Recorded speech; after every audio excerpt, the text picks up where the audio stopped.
పూర్వం దేవతలు ఋషులు హవనాలు యజ్ఞాలు శుభకార్యాలు చేస్తుంటే రాక్షసులు చేసే పని ఒక్కటే, అడ్డుపడడం, నాశనం చేయడం, అశాంతి రేపడం. ఇది పురాణాలకే పరిమితం కాదు, ఈ కాలానికి కూడా వర్తించే సత్యం. సనాతన ధర్మం పేరుతో అసత్యాన్ని వ్యాపారంగా మార్చి భక్తి ముసుగులో అడ్డగోలుగా దోచుకుంటూ హిందూ సమాజాన్ని కావాలనే భయభ్రాంతులకు గురిచేస్తున్న ఈ కాలం స్వార్థపరులైన రాక్షసులు ఎవరో తెలుసా? గురు, సాధువు, ధర్మరక్షకుడు అని చెప్పుకుంటూ సనాతన ధర్మాన్ని ముసుగ్గా ధరించి ఊరేగుతున్న మోసగాళ్లు వీళ్లు. వీళ్లకు అసలు ఆధారం ఏంటో తెలుసా? అమాయక హిందూ ప్రజల నమ్మకాలు, విశ్వాసాలు, భయాలు. ప్రజల నమ్మకమే బలహీనతగా మార్చి కావాలనే మత విభేదాలు సృష్టించి తమకు అనుకూలంగా కొందరు ఊరకుక్కల్ని డబ్బుతో పెంచి వాళ్ల చేతుల్లోంచి అబద్ధాల ప్రచారం చేయిస్తూ తాము మాత్రం వెనక నుండి లక్షల కోట్లు దోచుకునే కుట్రలు ఇవి.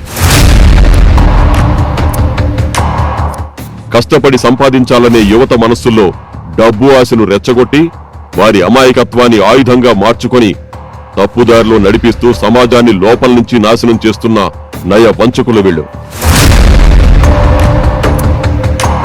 ధర్మరక్షణ అనే ముసుగులో కొంతమంది ప్రచారకులు పెంచుకున్న ఈ ఊరకుక్కల పేర్లు వినిపిస్తున్నాయి. లలిత్ కుమార్, కరుణాకర్ సుగుణ, రాధా మనోహర్ దాస్, దువ్వాడ శివప్రసాద్, బంగారయ్య, ఇంకా ఎందరో.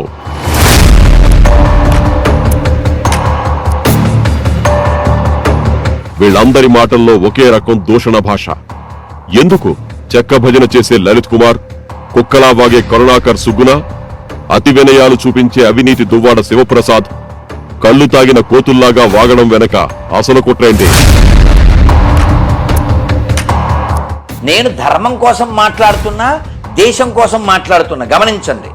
ఏం ధర్మం రా డిస్కి బాబా? 100 మంది పిల్లల్ని ఎలా కనాలని నేర్పించే ధర్మమేనారా? మరి నువ్వు ఈ దేశం గురించి మాట్లాడుతున్నావు కదా, నువ్వు నిజంగా ఈ దేశంలో పుట్టుంటే మాకే పుట్టావులే. మరి ఈ దేశంలో పుట్టిన మతాన్ని నువ్వు అనుసరిస్తాను అనుకుంటే బుద్ధిజాన్ని అనుసరించాలి కదరా, అంతేగాని ఆర్య బ్రాహ్మణులు పక్క దేశం నుంచి తెచ్చిన మతాన్ని నువ్వెందుకు ఫాలో అవుతున్నావురా? అంటే నువ్వు వాళ్ళకి పుట్టావా? ఈ దేశంలో పుట్టలేదారా? నువ్వు ఆర్య బ్రాహ్మణులు పుట్టావు, నువ్వు ఈ దేశంలో పుట్టావు కదా, గట్టిగా చెప్తా మాకే పుట్టావు. నువ్వు మాకు పుట్టినోడు అయ్యండి పక్క దేశం తెచ్చిన మతాన్ని ఎందుకు ఫాలో అవుతున్నారు నువ్వు? సింక్ లేకుండా ఏదైనా అంటే డిబేట్ చేద్దాం రండి అంటావు, ఫోన్ చేస్తే లిఫ్ట్ చేయవు, ఏమైనా మెసేజ్ పెడితే బ్లాక్ చేసి పడలేదు. ఈ మొహానికి మళ్ళీ డిబేట్ అంట. డిబేట్ కర్రోడు, పల్లి బడాయి గాడు, యుగేందర్ గాడు, మీ ముగ్గురు ప్రమేయం లేకుండా ఫేక్ అకౌంట్లు క్రియేట్ కావు అక్కడ. నేను ఆ సంస్థలో 3-4 ఏళ్ళు పనిచేసిన, ఈ సంస్థకు నేను కూడా డొనేషన్ ఇప్పించిన, మీకు పరిచయం లేని నా దోస్తులతో కూడా మీకు డబ్బులు ఇప్పించిన ఫండ్ రైజింగ్లో. కొడుక అలాంటి నన్ను తిట్టిస్తారా మీరు? అరే కర్రోడు, అరే కరుణాకర్ బిడ్డ, నువ్వు ఏడో అరటి పనులు అమ్ముకున్న కొడుకువు, నీ చరిత్ర మొత్తం తెలుసు, నాకు తెలియదు అనుకోకు. అరే అరటి పనులు అమ్ముకునే ముండా ఓడక, అరే గుట్కా ముండా ఓడక, తంబాకు ముండా ఓడక, నువ్వు మెడికల్ రెఫరెన్స్గా ఉన్నప్పుడు నీ జీతం ఎంతరా? మియాపూర్లో వచ్చి కలిసినప్పుడు నాతోని నీ ప్రమేయం లేకుండా ఫేక్ ఐడి నడుస్తుంది.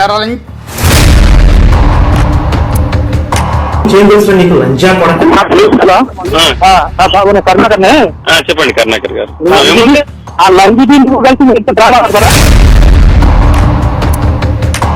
నిజాయితీగా పోరాటం చేస్తే ఆడపిల్ల నన్ను కూడా చూడకుండా, ఆడపిల్ల పక్కన పెట్టండి, పోరాటం ఎవరైనా నిజాయితీగా చేస్తే వాళ్ళని బెదిరిస్తారా? శివశక్తి అనే సంస్థ ఇంత నీచానికి దిగజారిందా? ఈ శివశక్తి సంస్థ వారికి కొంచెం కూడా ఆలోచన లేదా?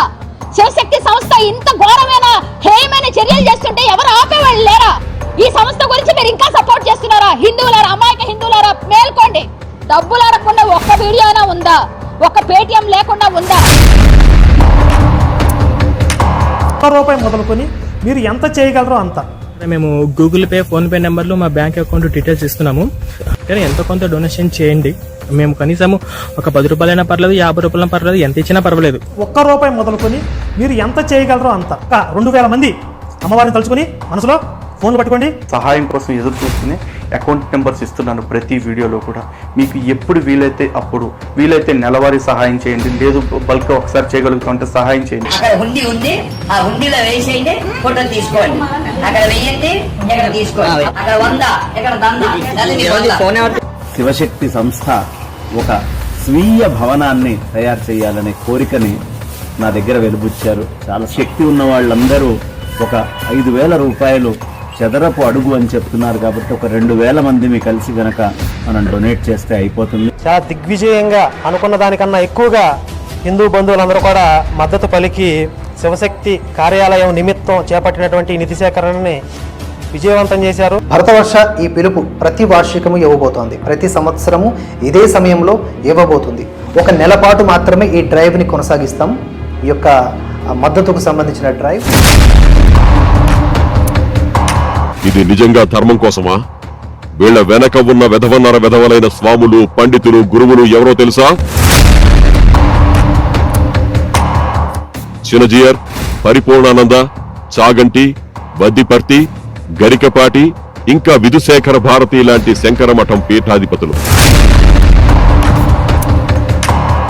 బయటకి సాధువుల్లా కనిపిస్తూ లోపల మాత్రం స్వార్థంతో కుళ్లిపోయిన స్వాములు, పాండిత్యం పేరుతో ప్రజల్ని మభ్యపెట్టే పండితులు, గురువు అన్న పదాన్ని అవమానించే నకిలీ గురువులు. వీళ్లకు కావలసింది ధర్మం కాదు, ఆధిపత్యం. వీళ్లకు కావలసింది భక్తి కాదు, భయం. వీళ్లకు కావలసింది సేవ కాదు, డబ్బు. అందుకే కొంతమందిని ముందుకు తోసి వాళ్ల చేత అర్పింపజేస్తూ తాము మాత్రం వెనక నుండి వ్యాపారం, రాజకీయాలు, దోపిడీలు చేస్తుంటారు. ఈ ఆటను ముందుగా గుర్తించింది పరమతస్తులే. ఈ ఊరకుక్కల ద్వారా హిందూ, క్రైస్తవ, ముస్లింల మధ్య కావాలనే చిచ్చు పెడుతున్నారు అని వాళ్ల వాదన. ఇది సహజ వివాదం కాదు, లోపల పనిచేస్తున్న స్పష్టమైన కుట్ర. ఆ కుట్ర వెనుక చినజీయర్ లాంటి పెద్ద ఇతర నెట్వర్క్లు ఉన్నాయని, ఈ ఊరకుక్కల రక్షణ, సపోర్ట్ అక్కడి నుంచే వస్తోందని, అందుకే ఎన్ని కేసులు పడినా ఎవరు అరెస్ట్ కారని చెప్పుకుంటున్నారు. డబ్బులకు అలవాటు పడి అమాయక హైందవ సోదరుల్ని మోసం చేస్తూ వారి దగ్గర ఈడేదో ధర్మ పరిరక్షకుడని, ధర్మాన్ని రక్షిస్తాడని ఈడు వేదవ బిల్డప్లన్నీ ఇస్తూ చేయకూడని కార్యక్రమాలు చేస్తూ అప్పట్లో వీడు వాగుతూనే ఉన్నాడు. మరి వీడికి ఎలా తందాం, మరి చీడ్చుతుందామా? వీళ్ళ నెట్వర్క్ పెద్దదండి. చిన్నజీయర్ స్వామి దగ్గర నుంచి వీళ్ళందరికీ కూడా సపోర్ట్ చేస్తూనే ఉంటారు. వీడు ఆస్తులు పెంచుకుంటూనే ఉంటాడు, వెనకాల వీడు వాగుతూనే ఉంటాడు. వీడు ఎన్ని వాగినా మరి ప్రభుత్వాలు కానీ అధికారులు కానీ వీడి మీద కేసులు పెట్టినా వీడిని అరెస్ట్ చేయరు. ఏమంటే వీళ్ళందరూ కూడా ఒక విధంగా ఈయన కాపాడుతున్నారని అనుకోవచ్చా? మనం ఆలోచించండి. అయినా సరే మరి వీళ్ళెవరూ ఏమీ చేయట్లేదు కాబట్టి, వీళ్ళెవరూ వీడి గురించి పట్టించుకోవట్లేదు కాబట్టి మరి మన పని మనం చేసుకోవచ్చు అనమాట. అంటే మన స్టైల్లో మనం ఇచ్చుకుంటూ వెళ్ళిపోవచ్చు అనమాట. ఈ డబ్బులు నుంచి ఎక్కడి నుంచి వస్తున్నాయి? 10 ఏళ్ల కిందట కరుణాకర్ గారి పరిస్థితి ఏంటి?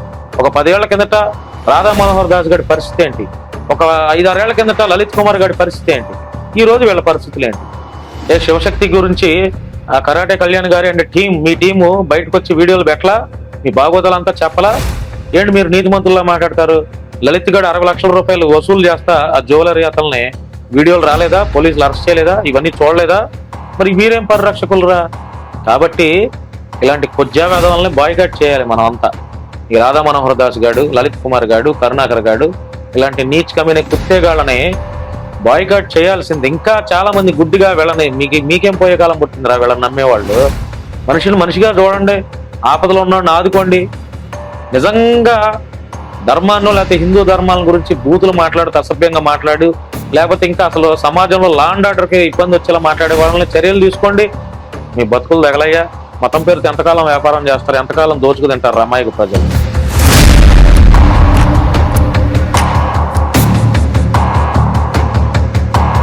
అందుకే బయట మతస్థులే హిందూ మతం లోపల నడుస్తున్న ఈ మురికి రాజకీయాన్ని బయట పెట్టడం మొదలుపెట్టారు. ఇంతవరకు మతోన్మాదులు తెర వెనకాల ఉంది ఎవరు అనేది చాలా మందికి అర్థం కాలేదు. అసలు ఈ శివశక్తి, కరుణాకర్, అలాగే లలిత్ కుమార్ వీళ్ళ వెనకాల నుండి నడిపిస్తుంది చినజీయర్ స్వామి అని స్పష్టంగా అర్థమవుతుంది. నెల నెల వీళ్ళకి కొంత అమౌంట్లో లక్షల రూపాయల్లో వీళ్ళకి డబ్బులు చినజీయర్ స్వామి అందజేస్తూ, ఇప్పుడు ఈ లలిత్ కుమార్, ఈ కరుణాకర్ సుగురు అనేవాడు చూసారుగా వాళ్ళ వేషం ఎలాగుంది. వీళ్ళు ఒక పొంతుల్లాగా వేషం వేసుకున్నారు. వాస్తవానికి వీళ్ళ నిజ జీవితం ఏంటి? ఈ లలిత్ కుమార్ గారు అనేక మంది దగ్గర దందాలు చేస్తూ డబ్బులు వసూలు చేసేవాళ్ళు.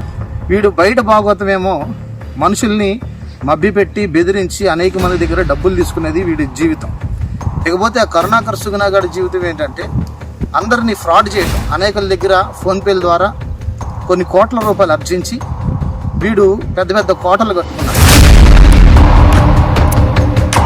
చినజీయర్నే చూడండి, కరుణాకర్, సుగ్గున, లలిత్ కుమార్ నోరు తెరిస్తే అసభ్యమైన వాగుడు వాగుతూ చెప్పండి కరుణాకర్ గారు.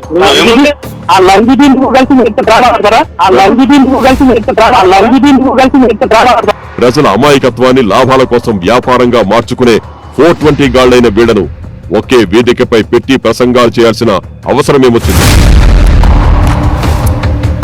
కరుణాకర్, లలిత్ కుమార్ చేసిన దోపిడీ వ్యాపారం గురించి కరాటే కళ్యాణి ఎప్పుడో చెప్పింది. శివశక్తి ఫౌండేషన్ తన సొంత కార్యాలయం సమకూర్చుకోవడం కోసం హిందువుల నుంచి గత డిసెంబర్ లో 1 కోటి రూపాయల ఫండ్ను కలెక్ట్ చేశారు.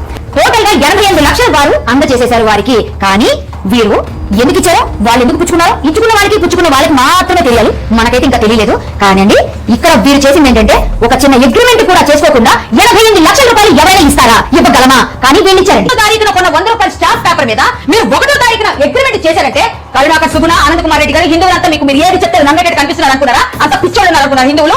లలిత్ కుమార్ గారి మీద అండ్ వీళ్ళందరి మీద, హిందూ సంఘాల మీద జరుగుతున్న ఈ అగాధ్యాలు ఏవైతే ఉన్నాయో వ్యాపారంగా చేసుకుంటున్నారని చెప్పి మీరు ఇప్పుడు కేసు పెట్టారు. ఎందుకు కేసు పెట్టాల్సిన సిచ్యువేషన్ వచ్చింది? చేస్తున్నాం, ఏం చేయట్లేదు, వాళ్ళు చేస్తున్నారు కాబట్టి కేసు పెట్టాల్సి వచ్చింది. ఇప్పుడు ఈ లలిత్ కుమార్ గారి పైన టీం పైన నేను లాస్ట్ 2022లో నేను పెట్టాను కేసు. సో ఎఫ్ఐఆర్ కూడా ఉంది. అలాంటి వాళ్ళ దగ్గరికి వెళ్లి ఈ చిన్నజీయర్ సన్మానించడంలో అర్థమేంటి? చూస్తూ ఉండగానే ఒకరోజు ఈ జియర్నే ఈ వెధవలు పక్కకి నెట్టేసే రోజులు దగ్గరలోనే కనిపిస్తున్నాయి. ఆ వంగిన వినయాల వెనక మోసం, కుట్ర కనిపిస్తున్నాయి. అయినా కరుణాకర్, సుగ్గుణ కన్నా చిన్నజీయర్ ఏమైనా తక్కువ? టైపిస్ట్ గా వచ్చి సందర్భం చూసి కుట్రలు పన్ని తానే జియర్ గా ప్రకటించుకోవడం సోషల్ మీడియాలో వైరల్ అయిన విషయం అందరికీ తెలిసిందేగా. ఆ జియర్ మఠం పరంపరలో వీరు రాలేదు. వారు శిష్యరికం వచ్చిన విధానం కూడా అర్జెంటుగా ఒక టైపిస్ట్ అవసరత ఉండి, పెద్దస్వామి వారు బస్సులో ప్రయాణం చేస్తున్న రోజుల్లో వారి టీంతో ఉన్న బస్సు ఎక్కే ముందు చివరిగా ఇక్కడ ఎవరైనా టైపిస్ట్ ఉన్నారని అడిగితే, నేను ఇక్కడ ఉన్నాను అని చేయలేకపోతే వాడు పేరెంట్స్ అనుమతి తీసుకుని వారి వెంట ప్రయాణం చేశారు. వెళ్ళే ప్రయాణంలో పెద్దజీయర్ గారికి లభిస్తున్న ఆధారాభిమానాలు, ఆ పూజనీయమైన ఆ వ్యవస్థనంతా చూసిన తర్వాత తనలో స్వార్థపరమైనది బుద్ధి బయటకు వచ్చి, నేను కూడా ఇది అనుభవించాలని కోరిక చేత వారికి మిగతా ఎప్పటి నుంచో అనుచరులుగా, శిష్యులుగా ఉన్న వాళ్ళని పక్కకు తోసి అప్పటి నుంచే క్రిమినల్ మైండ్తో దగ్గర చేరి వారి ప్రాపకం సంపాదించుకుని, ఎవరైతే వాడు అనుయాయులు అనుకున్న వాళ్ళు ఉన్నారో వాళ్ళ ద్వారా చెప్పించుకొని వారు గతించిన తర్వాత వీరు వారి పరంపరగా ముందుకు వచ్చామని ప్రకటించుకున్నారు. వాస్తవంగా పెద్దజీయర్ గారు ఈయనకి ఉత్తరాధికారిగా ప్రకటించడం కానీ, తర్వాత పట్టాభిషిక్తులు చేయడం కానీ చేయలేదు, జరగలేదు స్వామి. అలా వచ్చిన వారే కనుక ఆ ఉచ్చ నీచాలు తెలియక మాట్లాడుతున్నారు. వీరు చిన్నప్పుడు పెద్దగా శాస్త్రాధ్యయనం చేసింది ఏమీ లేదు. అదే అక్కడ బ్రతుకుదెరువు లేక ఒక చిన్న సంచి పట్టుకుని హైదరాబాద్కి బ్రతుకుదెరువుకి వచ్చారు. సగటు వలస కూలీలాగా వచ్చి ఇక్కడున్న ఫ్యాక్టరీల్లో, కార్ఖానాల్లో 1500 రూపాయలకి 1800 రూపాయలకి జీతం చేశారు. ఆయన చేశారు. ఇంకోటి ఏంటంటే వారు దేవుని నమ్మరు, స్వయంగా నాస్తికులని వారే చెప్పుకున్నారు. ఇవన్నీ ఉండి కూడా కషాయ వస్త్రాలు వేసుకోవడం వల్ల ఆయనకి లేనివన్నీ సంపదలు కానీ, ఆర్థిక వ్యవస్థలు కానీ సమకూర్తైన స్వార్థం చేత వచ్చిన వారే తప్ప మన భారతీయ ప్రజాబాహుల్యానికి ఏదో సేవ చేసే ఆలోచనలో వారు లేదు. ద్రవిడ సంస్కృతికి 6 పేర్లు దిద్దుతున్నారు. ఈ దేశ మూలవాసులుగా ఉన్నదానికి మీరు అంత ఇదేందా మైసమ్మ పేరు పెడతారండి? మైసమ్మ కాదు, మీరు అక్కడ ఆర్య స్థానం నుంచి వచ్చిన దేవత పేరు పెట్టేసుకోండి పక్కన. ఇదేంటయ్యా మీరు? ఇదే ఏంటండి? ఏంటి ఆత్మగౌరవం? ఏంటిది? నా యొక్క ప్రాంత సంస్కృతిని, నా అస్తిత్వాన్ని దెబ్బతీసినట్టు ఆర్య పాలకులు వచ్చేందుకు ప్రయత్నించాలి. ఆర్య భాష వాళ్ళ పెత్తనం ఏంటండి ఇక్కడ? స్వామిని వాళ్ళంతా ఆవరించారా ఏంటి? ఆయన ఏమో కానండి, అక్కడ పెద్ద కట్టారు. అది సమతామూర్తి. నాకు తెలిసిన సమతామూర్తి ప్రపంచంలో బుద్ధ భగవానుడు అండి. ఇంకొక సమతామూర్తి నాకు తెలియదండి. ఆయన ఒక మాట అన్నారు, మేమందరం గొప్పగా కొలిచే వెంకటేశ్వర స్వామి గురువు ఈయనే అన్నారు. భగవత్ స్వరూపులు అన్నారు. అలా దాంట్లో భగవంతుడి విగ్రహమే లేదు అసలు. దాంట్లో ఎవరు కనపడలేదండి. వెళ్ళి చూశారంటే పెద్ద విగ్రహం ఉంది, సంతోషం. మధ్యలో కింద 120 కేజీల బంగారు విగ్రహం, సంతోషం. కింద 108 మంది విష్ణు దేవతలు అంటే అంతా తమిళనాడు నుంచి వచ్చిన వాళ్ళు ఎవరు ఉన్నారంటే వాళ్ళు దేవత 108 మంది విష్ణుదేవ దేశాలంటే అక్కడ ఏదో తమిళనాడు నుంచి వచ్చిన వాళ్ళు పెట్టారంటే ఏంటంటే అక్కడ అసలు విష్ణుమూర్తి కనపడలేదంటే ఎవరు. దేవుడు కాకుండా పూజారి గారిని దేవుడు చేశారు. దైవత్వంతో ధర్మం చెప్పే శక్తి లేక సంపాదించుకున్న పేరు పోతుందనే భయంతోనే ఈ ఊరకుక్కలతో జతకడుతున్నారు. ఏ చెట్టుకి ఆకాయలే. ఇంకా అతి వినయం చూపిస్తూ అవినీతిని కక్కే దువ్వాడ శివప్రసాద్ వేదిక మీద కనిపించకపోయినా బిహైండ్ ద స్క్రీన్ ఉంటాడు. చిరజీయర్ వారు, వద్దిపర్తి వారు అని ఏదో ధర్మ విశ్లేషణ చేస్తున్నట్టు బిల్డప్ ఇస్తాడు గాని నిజానికి ప్రజల మనోభావాల మీదే బతికే బతుకు దువ్వాడ శివప్రసాద్ది. ఇలాంటి వాళ్లను చినజీరి ఆశ్రమంలో దర్శనాలు, వద్దిపర్తి సన్మానాలు చేస్తూ డబ్బుతో పోషించడం అది స్పష్టమైన కుట్రకే సంకేతం. ఈ 420 ముఠాకు గురువెవరంటే వద్దిపర్తి పద్మాకర్. పద్మాకర్ పని కేవలం సొంత డబ్బా కొట్టుకోవడం కాదు, ఈ నీచులందరికీ 100 రూపాయలు ఖర్చు పెట్టండి అని ప్రమోట్ చేయడం, దండోరా వేయడం, సన్మానాలు చేయడం. సోషల్ మీడియాలో ఈ ఊరకుక్కలు పెద్ద మోసగాళ్లని, పోరంబోకులని మాట్లాడుకుంటుంటే ఈ వద్దిపర్తి ప్రమోషన్ మాత్రం వేరే లెవెల్. 300 సినిమా ఖర్చు పెట్టినప్పుడు 300 3 హుండీల్లో వేయండి. ఏం చేస్తారు? 3 హుండీలు పెట్టండి. ఒక 100 ఈ ధర్మరక్షణ కోసం ఖర్చు పెట్టేయండి. 200 గురువు గారికి ఇచ్చేయండి. ఇక్కడ సందేహం ఏంటంటే ఈ 420 బ్యాచే అంతా వద్దిపర్తిని పోషిస్తున్నట్టున్నారు. ఎందుకంటే వీళ్లు దోచుకున్న సొమ్ముతో విలాసాలు చేయడానికి విదేశాలు వెళతారు. ఎక్కడికెళ్లినా ఈ 420 గాళ్ల గురుదేవులు కామన్ గా ఉంటాడు. చాగంటి, గరికపాటి, షణ్ముఖ శర్మ కూడా ఈ 420 గాళ్లకు వంతపాడడంలో అర్థమేంటి? వీళ్ల పాండిత్యంతో ప్రజల్లో పేరు సంపాదించలేకపోతున్నారన్న అసమర్థత, లేదా పేరు నిలబెట్టుకోవడానికి ఈ చిల్లరగాళ్లతో సావాసమా? వీళ్లతో కలిసి వేదికలు పంచుకోవడం వలన వారి పరువే దిగజారిపోతోంది. అయినా చినజీఆర్ తప్ప ఇంకెవరూ ప్రవచనకారులు వేదిక మీద లేకపోవడమే తెలియజేస్తుంది ఈ పండితుల బ్యాచ్ ని ఇప్పటికే అందరూ పక్కకి తోసేశారని. ప్రజలు ఇదంతా గమనిస్తున్నారు. ఈ ఊరకుక్కలతో శారదా పీఠాధిపతి విధుశేఖర భారతికి అసలు సంబంధం ఏంటి? జగద్గురు అని పిలువబడుతున్న విధుశేఖర భారతి వీళ్లు చేసే దోపిడీలు, బ్లాక్మెయిల్స్ తెలియనంత అజ్ఞానంలో ఉన్నారా? ఇంత చిల్లర పనులు చేస్తున్న వీళ్లకి ఇంత సహకారం ఎందుకు? దీనివల్ల జగద్గురు అన్న పేరుకే అపకీర్తి తెస్తున్నారు కదా. ఇప్పటి వరకు ధర్మాన్ని చక్కగా ప్రవచిస్తున్నారు అన్న అభిప్రాయం నుంచి ప్రజలు ఇలా అనుకునే స్థితికి వచ్చారు. ఛీ, విధుశేఖర భారతి కూడా ఈ 420 బ్యాచ్ గాళ్లతో కుమ్మక్కైపోయారా? ఇదే ప్రశ్న. హిందూ ప్రజలారా, ఒక్కసారి ఆలోచించండి. ఇది సనాతనమా లేదా శవరాజకీయమా? ఎవరి లబ్ధి కోసం ఇదంతా? భక్తుల భావోద్వేగాల మీద దెబ్బ కొట్టడానికా? ఒక మల్లయోధుడు మరో మల్లయోధుడితో కుస్తీ పట్టి ఓడిస్తాడు. అదే విధంగా ఒక గురువుతో పోటీ పడాలంటే కుట్రలు, కుతంత్రాలు కాదు, జ్ఞానం, ఉపాసన, దైవశక్తితోనే ఎదుర్కోవాలి.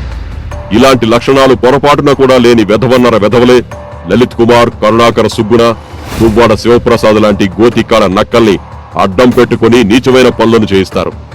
ఇలాంటి వంచనాపరుల సనాతన ధర్మం గురించి మాట్లాడేది. లోపల కుట్రలు, పైకి మాత్రం సనాతన ధర్మం అంటూ ప్రచారాలు.